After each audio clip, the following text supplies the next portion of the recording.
کہ مجھے کوئی نہیں دیکھ رہا ہے، تو انسان گناہ پر جرأت کرتا ہے۔ قرآن کریم میں اللہ تعالیٰ نے اس کا جواب بھی سمجھا دیا ہے، فرمایا ان ربک لبالمرصاد، بے شک تیرا رب نافرمانوں کی گات میں۔ مرصاد کہتے ہیں جب شکاری کو شکار پر نشانہ لگانا ہوتا ہے تو نشانہ لگانے سے کچھ لمحے پہلے اتنی غور سے وہ شکار کو دیکھتا ہے کہ پلک بھی نہیں جھپکتا، سانس بھی روک لیتا ہے، اور ہما چند شکار کی طرف متوجہ ہو جاتا ہے۔ اس کی اس کیفیت کو مرصاد کہتے ہیں۔ ان ربک لبالمرصاد، بلا شبہ تیرا رب تیری گات میں ہے، وہ تجھے اتنے غور سے دیکھ رہا ہے جیسے شکاری اپنے شکار کو دیکھتا ہے۔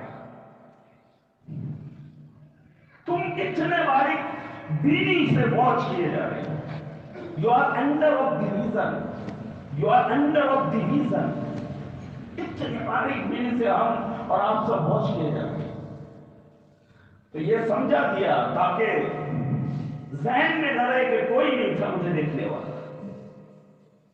دوسری وجہ یہ ہوتی ہے کہ گناہ کرتے وقت بندہ یہ سمجھتا ہے کہ کسی کو کچھ پتا نہیں، میں فون پر بات کر رہا ہوں، کسی کو کچھ علم نہیں ہے، میں نے خط لکھا کسی کو کچھ پتا نہیں ہے، میں نے اونچ نیچ کر دی کسی کو کچھ پتا نہیں۔ تو جب دل میں یہ احساس ہوتا ہے کہ کسی کو کچھ پتا ہی نہیں کہ میں کیا کر رہا ہوں، یہ احساس گناہ کا سبب بنتا ہے۔ اللہ رب العزت نے قرآن کریم میں اس کا جواب بھی سمجھا دیا تاکہ ہم اور آپ یہ ذہن میں نہ رکھیں کہ ہمارے کسی عمل کی کسی کو کچھ خبر نہیں ہے، کسی کو کچھ پتا نہیں ہے۔ فرمایا وہ ایسا پروردگار ہے یعلم خائنۃ الاعین وما تخفی الصدور، وہ آنکھوں کی چوریوں کو جانتا ہے اور ان باتوں کو جانتا ہے جو سینوں میں پوشیدہ ہے۔ بتائیے پھر بندہ یہ کیسے سوچ سکتا ہے کہ کسی کو کچھ پتا نہیں میں کیا کر رہا ہوں؟ معلوم ہوا کہ اس پروردگار عالم کو سب کچھ معلوم ہے جو ہم کر رہے ہیں یا کرنے کا دل میں ارادہ رکھتے ہیں۔ تیسری وجہ یہ ہوتی ہے کہ گناہ کرتے وقت بندہ یہ سمجھتا ہے کہ گھر کے اندر میں اکیلا ہوں، جس کا قدر وہ نہیں ہے گھر، اب جو چاہے گا۔ جب یہ احساس ہوتا ہے نا کہ میں اکیلا ہوں، یہ گناہ کا سبب بنتا ہے۔ قرآن کریم نے اس کا جواب بھی سمجھا دیا۔ اللہ تعالیٰ فرماتے ہیں جہاں تم 3 ہوتے ہو، 2 ہوتے ہو، تیسرا میں ہوتا ہوں، اگر تم 4 ہوتے ہو تو 5واں میں ہوتا ہوں۔ وَهُوَ مَعَكُمْ أَيْنَمَا تَكُونُوا، وہ تمہارے ساتھ ہوتا ہے خواہ تم کہیں بھی ہو۔ اور چوتھی وجہ یہ ہوتی ہے کہ بندہ یہ سمجھتا ہے کہ کوئی میرا کچھ نہیں بگاڑ سکتا۔ باپ فوت ہو گیا اور بیٹا جوان ہو کر ماں سے کرتا نہیں ہے، اب وہ برے کام کرتا ہے، نڈر رہتا ہے اور دوسروں سے کہتا ہے تم میرا کیا بگاڑ سکو گے، کوئی مجھے کیا کہہ سکتا ہے۔ یہ جو الفاظ ہے تم میرا کچھ نہیں بگاڑ سکتے ہو، کوئی میرا کچھ نہیں بگاڑ سکتا ہے، یہ الفاظ بھی گناہ کا سبب بنتے ہیں۔ اللہ پاک نے قرآن کریم میں اس کا جواب بھی سمجھا دیا ہے تاکہ ہم اور آپ ذہن میں یہ نہ رکھیں کہ کوئی ہمارا کچھ نہیں بگاڑ سکتا۔ فرمایا وہ تمہارا معاملہ ایک ایسے پروردگار کے ساتھ ہے، ان اخذہ علیم شدید، بلا شبہ اس کی پکڑ، اس کی دار و گیر، اس کا مواخذہ بڑا عالم رسا اور سخت ہے۔ ولا یوثق وثاقہ احد، اس کے جکڑنے کے برابر کوئی جکڑنے والا نہیں نکلے گا۔ اور ایک جگہ بنی اسرائیل سے اللہ تعالیٰ نے فرمایا فَإِنِّي أُعَذِّبُهُ عَذَابًا لَا أُعَذِّبُهُ أَحَدًا مِنَ الْعَالَمِينَ، ایسا عذاب دوں گا جہانوں میں ایسا عذاب کوئی نہیں دے سکتا۔ میرے بھائیوں، ہم یہ بھی ذہن میں رکھیں کہ کل قیامت کے دن ہم میں سے ہر شخص کو اللہ کے حضور پیش ہونا ہے، اور اس وقت ہم میں سے ہر شخص کے ساتھ چار سلطانی گواہ ہوں گے۔ سب سے پہلا گواہ ہمارا نامہ اعمال ہوگا، وَوُضِعَ الْكِتَابُ، جب نامہ اعمال سامنے رکھا جائے گا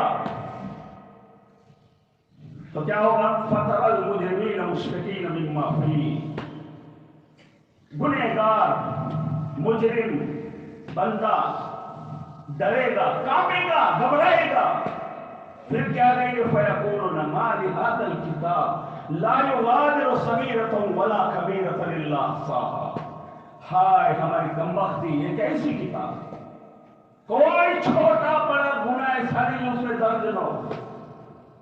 وَوَجَدُوا مَا عَمِلُوا حَاضِرًا وَلَا يَظْلِمُ رَبُّكَ أَحَدًا، اور جو کیا دھرا ہوگا وہی سامنے پائے گا، اور تیرا رب تو کسی پر ظلم نہیں کرے گا۔ تو سب سے پہلا گواہ نامہ اعمال، دوسرا گواہ اللہ کے فرشتے ہوں گے، وَإِنَّ عَلَيْكُمْ لَحَافِظِينَ كِرَامًا كَاتِبِينَ يَعْلَمُونَ مَا تَفْعَلُونَ، بے شک تم پر تمہارے اعمال، سب اعمال لکھنے والے معزز، لکھنے والے مقرر، یاد رکھنے والے معزز، لکھنے والے مقرر ہیں، جو تمہارے سب افعال کو جانتے ہیں، یعلمون ما تفعلون۔ تیسرا گواہ انسان کے جسم کے اعضاء ہوں گے۔ اللہ سبحانہ و تعالیٰ قرآن کریم سورہ یاسین میں ارشاد فرماتے ہیں اليوم نختم على افواہہم وتکلمنا ایدیہم وتشہد ارجلہم بما کانوا یکسبون، آج ہم ان کے منہوں پر مہر لگا دیں گے اور ان کے ہاتھ ہم سے کلام کریں گے اور ان کے پاؤں گواہی دیں گے جو کچھ یہ کر رہے تھے۔ قیامت کے دن منہ کو تو سیل کر دیا جائے گا، کیوں؟ اس لیے کہ دنیا میں اسٹیٹمنٹ بدلتا تھا، اب اسٹیٹمنٹ والا سلسلہ ہی ختم۔ یوم تبلی السرائر، ایک جگہ اللہ ارشاد فرماتے ہیں اس دن جب راز کھولے جائیں گے، بید کھولے جائیں گے۔ اللہ اکبر۔ اس آیت کریمہ کو پڑھ کر اس امت کے اولیاء بہت رویا کرتے تھے۔ یوم تبلی السرائر، اللہ آپ فرما رہے ہیں جس دن بھید کھولے جائیں گے پروردگار عالم، اس دن ہمارا کیا حال ہوگا۔ بہرحال جب انسان کے جسم کے اعضاء خود اس کے خلاف گواہی دیں گے تو یہ ان سے لڑے گا، جھگڑے گا۔ لما شہدتم علینا، کہ تم نے میرے خلاف کیوں گواہی دی؟ قالوا انطقنا اللہ، اعضاء جواب دیں گے کہ اللہ نے ہمیں قوت گویائی دی، الذی انطق کل شیء، جس نے ہر چیز کو قوت گویائی دی۔ ایک جگہ اللہ تعالیٰ عجیب ارشاد فرماتے وما کنتم تستطیعون ان یشہد علیکم سمعکم، کہ تم تو کبھی پردہ ہی نہیں کرتے تھے اپنے کانوں سے، اپنے آنکھوں سے۔ اب انسان اپنے جسم کے اعضاء سے کیسے پردہ کر سکتا ہے؟ اور انہی اعضاء کے ذریعے ہم گناہ کرتے ہیں، قیامت کے دن یہی سلطانی گواہ بنا کر پیش کی جائے گی۔ تو تیسرا گواہ انسان کے جسم کے اعضاء۔ چوتھا گواہ قیامت کے دن اللہ تعالیٰ کی یہ جو زمین ہے وہ گواہی دے گی۔ جیسے کیمرے ہوتے ہیں نا، آج کل تو کیمرے وہ فوٹو کھینچ لیتے ہیں، ریزرو کر لیتے ہیں، منظر کھینچ کر لیتے ہیں، اسی طرح اللہ کی یہ زمین بھی منظر کھینچ کر لیتی ہے، نیک کام کرنے والوں کا بھی اور برے کام کرنے والوں کا بھی۔